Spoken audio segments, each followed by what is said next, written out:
Welcome to Tales from the Fireside by RODEAX and Dan Lee, a collection of grim tales to light your way through the long dark of winter. Ah, I wondered if you would be joining us tonight. Well, don't just stand there.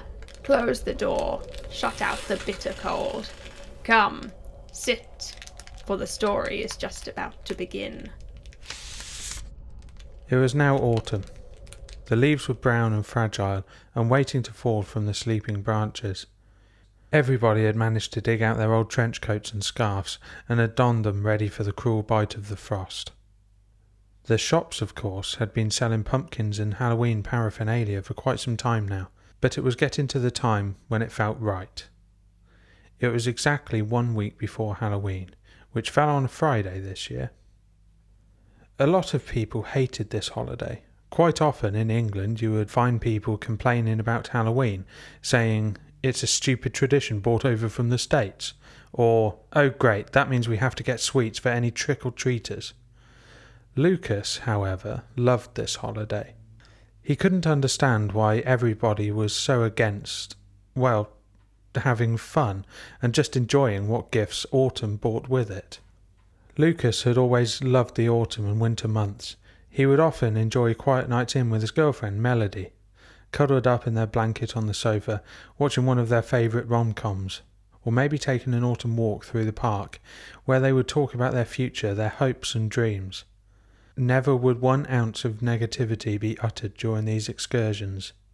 They had just moved into their new home. They had both taken time off work to move in. It was a massive upgrade from where they had been living.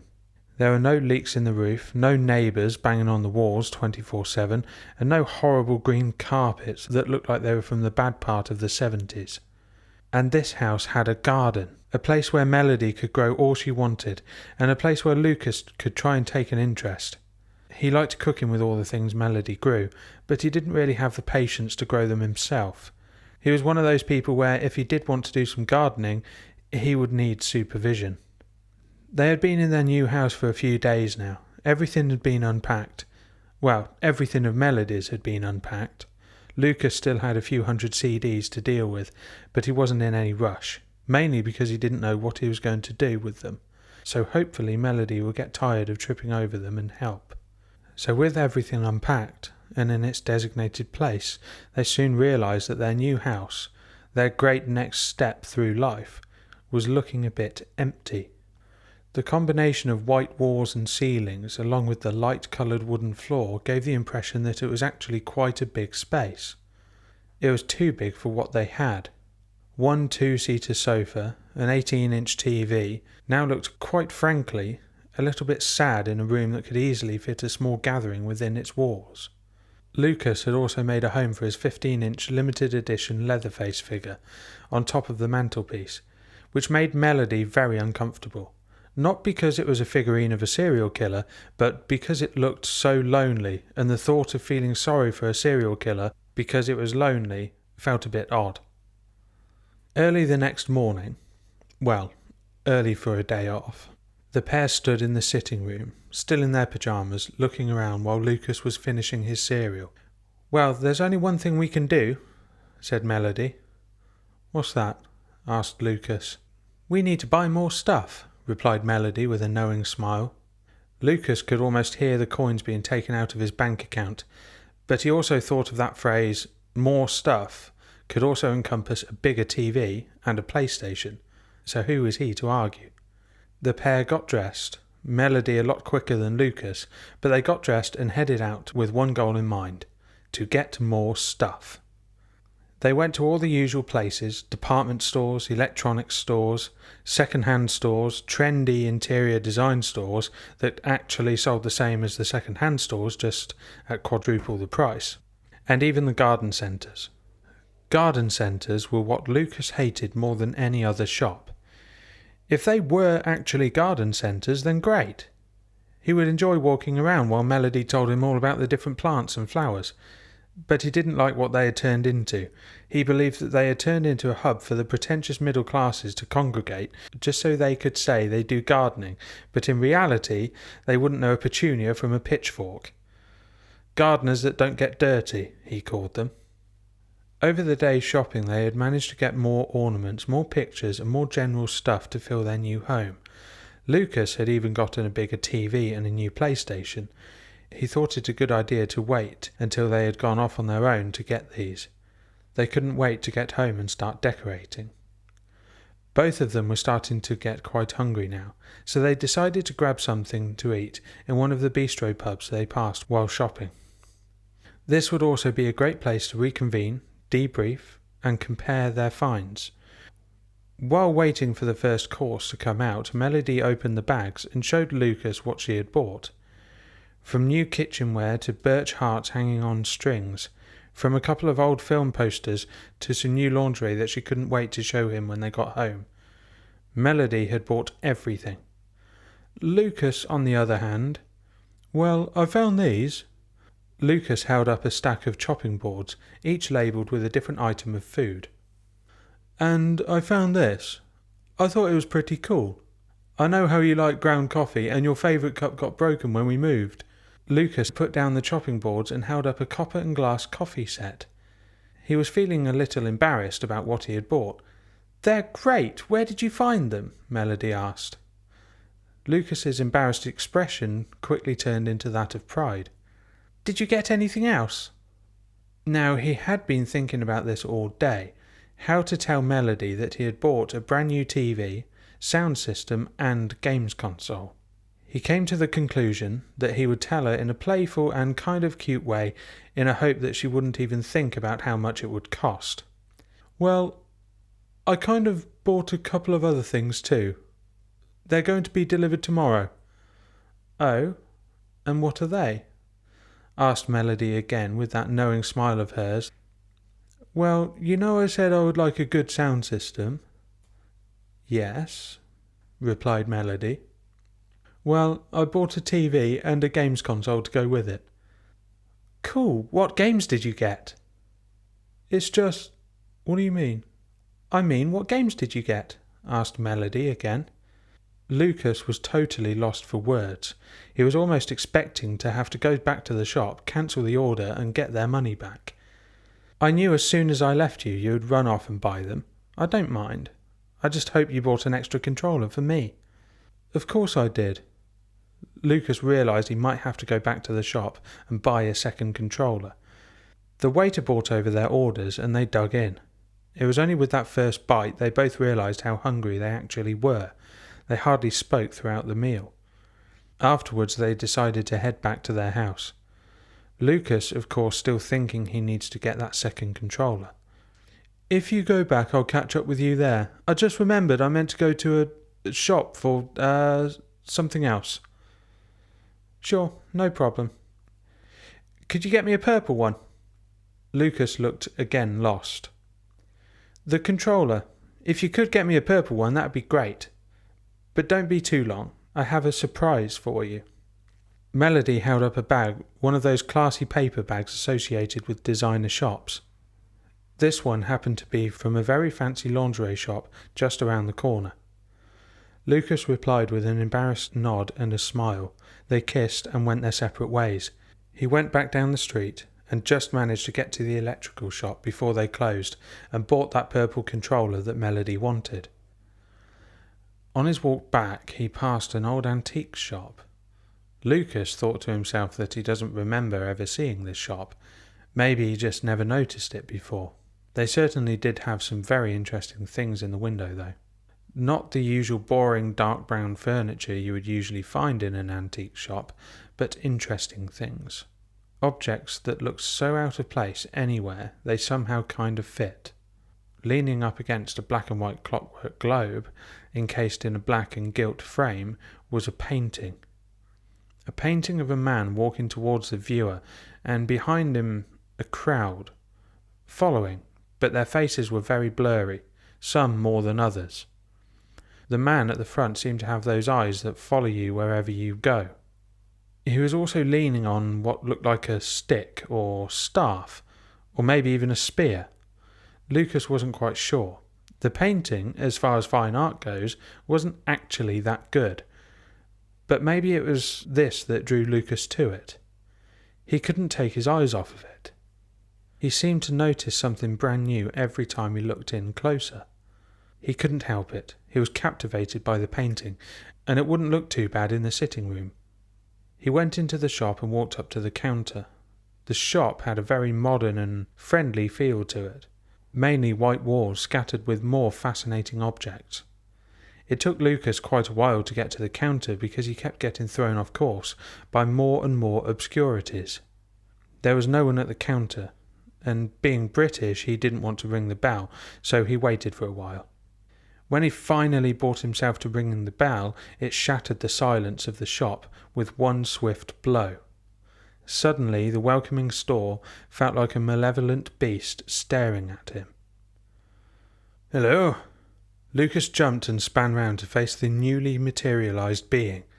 It was a 60-something man wearing a green tweed waistcoat, matching trousers, a slightly small hat, and a very disconcertingly large grin. "I'm sorry, my dear fellow, I didn't mean to make you jump." "It's quite all right," replied Lucas. "How can I help?" "What?" "The bell, sir. You summoned me. Now here I stand before you. How can I help?" This seemed to be a very odd choice of words. The man was still staring at Lucas with his intimidating grin, awaiting a response.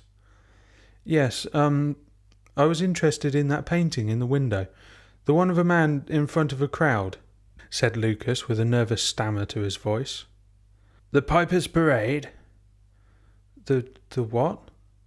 "The Piper's Parade. That's what it's called. Do you want it?"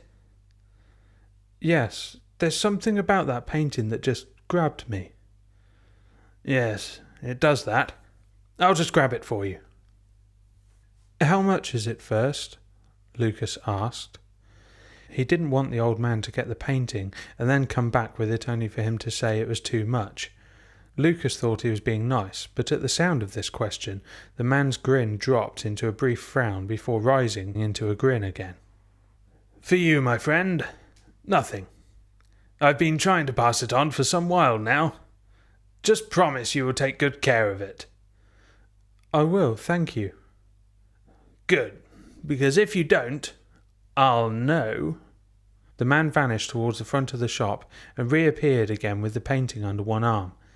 He put it on the counter, wrapped it in brown paper and string, and gave it to Lucas. Lucas thanked the man and carried on his journey home, almost forgetting about the surprise that was awaiting when he got there. The next morning, Melody and Lucas awoke to birds singing outside. Neither of them usually liked Sundays.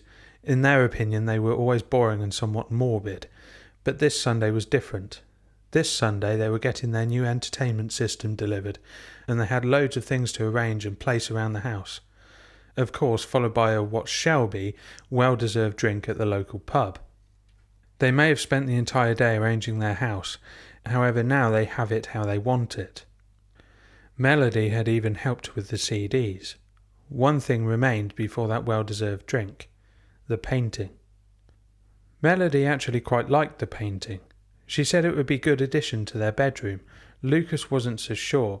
He felt like it was more of a sitting room motif. So they agreed to put it in the sitting room for now, under the condition that Melody could move it after 2 weeks if she still didn't like it above the fireplace. They both thought it the fairest way to decide. That night Lucas slept terribly. He kept having horrible dreams that he couldn't remember when he awoke, but they still left him soaked in a cold sweat and scared to go back to sleep again.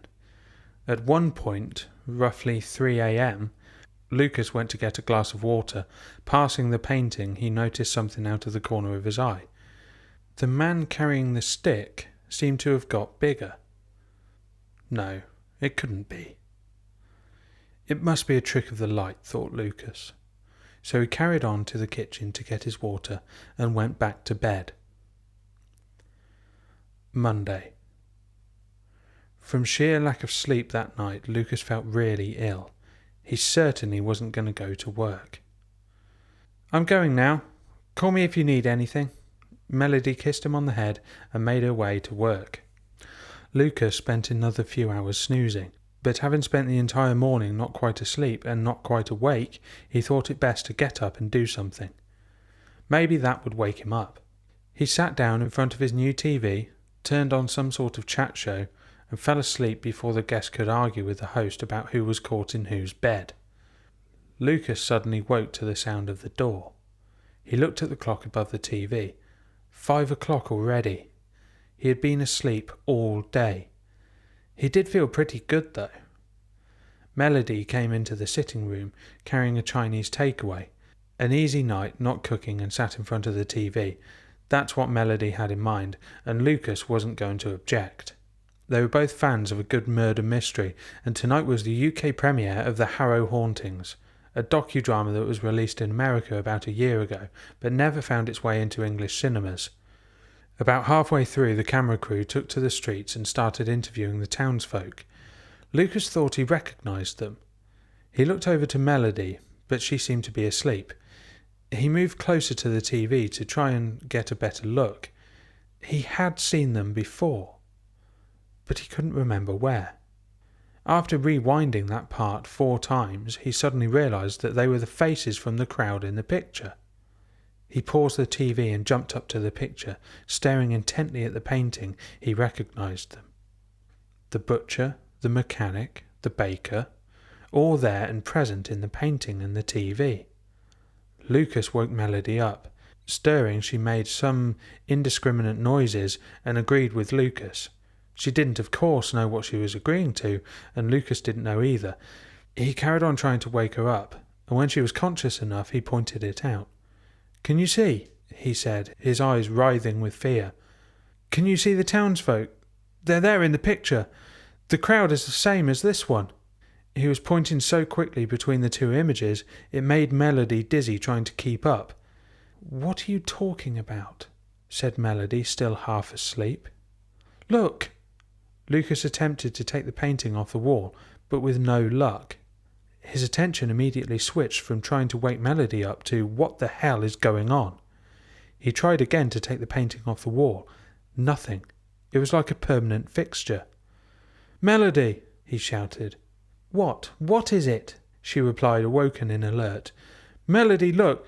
The people in the painting, they're on the TV, and the painting is stuck to the wall. I can't move it." Melody got up to first examine the people on the TV, and then the painting. "What are you talking about? They're not the same." Lucas, puzzled, looked back at the TV. They weren't the same, and the painting lightly swung from its hook when he moved his hand away. "I think you should get an early night, don't you?" Melody asked, putting her arm around Lucas and guiding him to bed. "Maybe you're right." He might have slept all day, but he thought he must have been tired. An early night would help. Tuesday. Another difficult night's sleep. This time not due to nightmares, but down to the restless thought of the crowd from the painting. Lucas decided to take the day off work again. He wasn't tired today. He just wanted to be alone with the painting.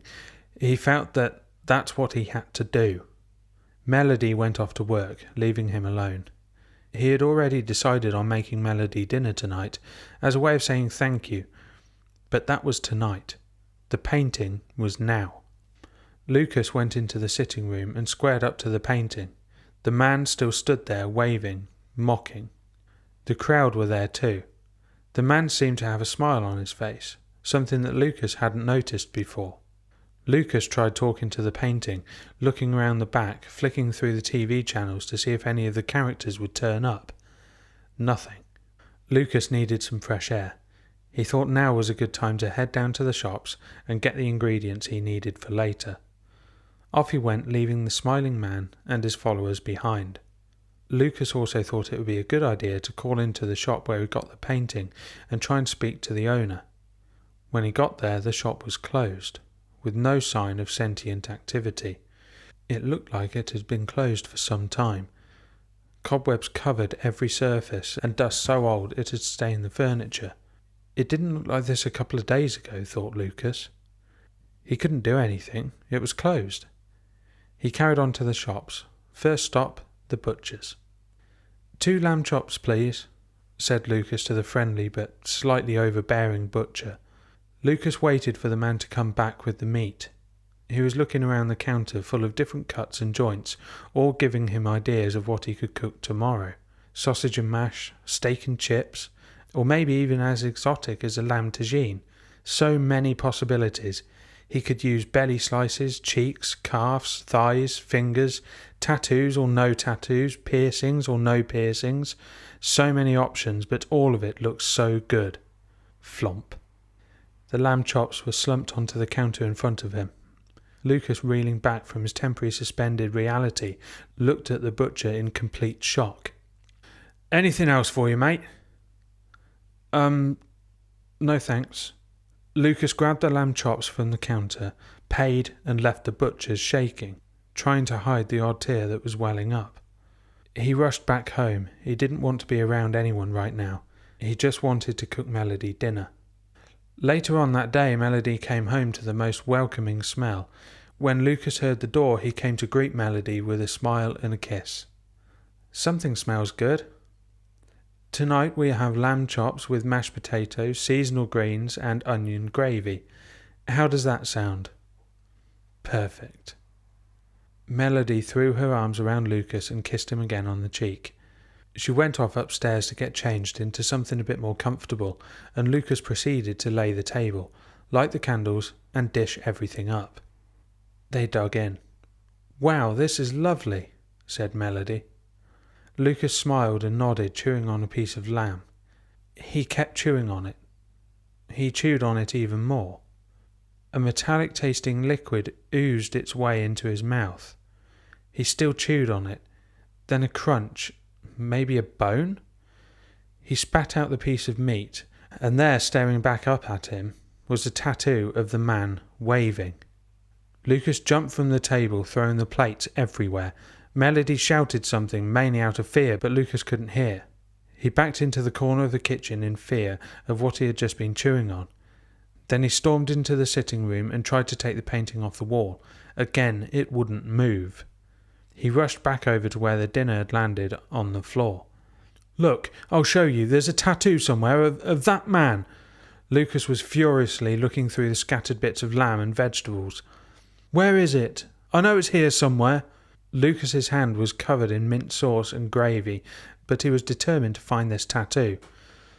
"Lucas, stop!"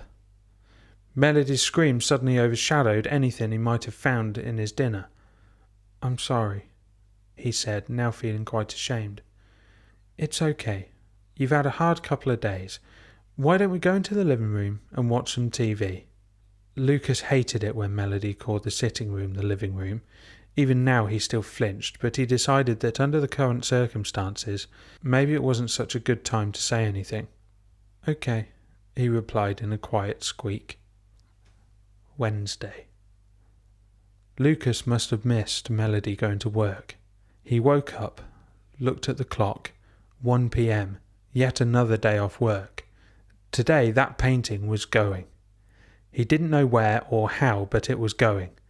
It would not be in this house a moment longer. He went into the living room, still in his dressing gown, and started shouting at the painting. He knew the grinning, waving man was listening. He knew he could hear him. Lucas tried to pull the painting off the wall. He tried to kick it off. He tried to get it off with a hammer, a rolling pin, a knife. He tried to use the knife to cut the canvas from the frame. Nothing. There wasn't a single scratch, and the painting hadn't moved an inch, and still the man was grinning and waving. Another look closer. The man had moved. He was closer than before, but the crowd was still left behind. Lucas was staring intently at the man, in particular the man's legs. Then he saw it. He saw the man move. He saw the man take a step towards Lucas. Lucas was propelled backwards and onto the sofa. He looked up, and now the man was right at the front of the frame, grinning and waving. Lucas tried to get out of the house, but the doors and windows were stuck. With no hope left, he sat on the sofa looking at a picture of Melody, tears welling up. He didn't want her to get hurt by the man with the stick, but he didn't know how to stop him. Next thing he knew, he could hear Melody's keys in the lock in the front door. Just as she opened the door, Lucas slammed it shut again. "You can't come in!" he shouted through the wood. Why not? Melody asked. You just can't. It's not safe. Lucas slid the bolt across. Melody then started to say something through the door, but Lucas cut her off. Go away. Go to your mother's or something. Go round to Helen's. Just get away from this house. Lucas could hear the tears thinly hidden in Melody's voice, which broke his heart. But what other choice did he have? He couldn't let her become subject of this insanity. He heard her walking away, sobbing. Thursday. Lucas was unshowered, unshaven, wearing his dressing gown and pyjamas, and only one sock. The other he lost in the night. When and where he wasn't quite sure, but it was gone now. The man was still grinning, still waving, and still at the front of the frame. Lucas now carried a kitchen knife with him around the house, while he tried to figure out what to do with the painting. He had somewhat gotten used to the hallucinations the painting caused him to have, such as the blood in the bath or Melody cut into small pieces and stuffed in the airing cupboard. He was bored of it. Try coming up with something original, he mocked the painting, tapping with his knife. All the shit you're trying to pull. It's all been done before, in those B-movies from the 70s. The man in the painting winked, and with that wink, Lucas's right hand took on a mind of its own. It launched the knife upwards into Lucas's stomach, and then again. The man in the painting was now laughing. Blood spilled from Lucas all over the floor, and he fell down, hitting the TV as he fell, and smashing that on top of him. Friday. Halloween. Melody forced the door open. She came in to see her loving boyfriend gutted and lying in the blood-filled room. She walked over to the painting. The man was back where he was, waving, holding the stick, with the crowd behind him. Although this time there was a new face, Lucas's, as clear as it could be at the back, looking over the shoulders of the crowd, smiling. Melody smiled lovingly at Lucas in the painting. She then flicked back to the man. Look after him, Dad, she said. We hope you've enjoyed tonight's grisly tale. Please join us next time for another adventure into the dark unknown.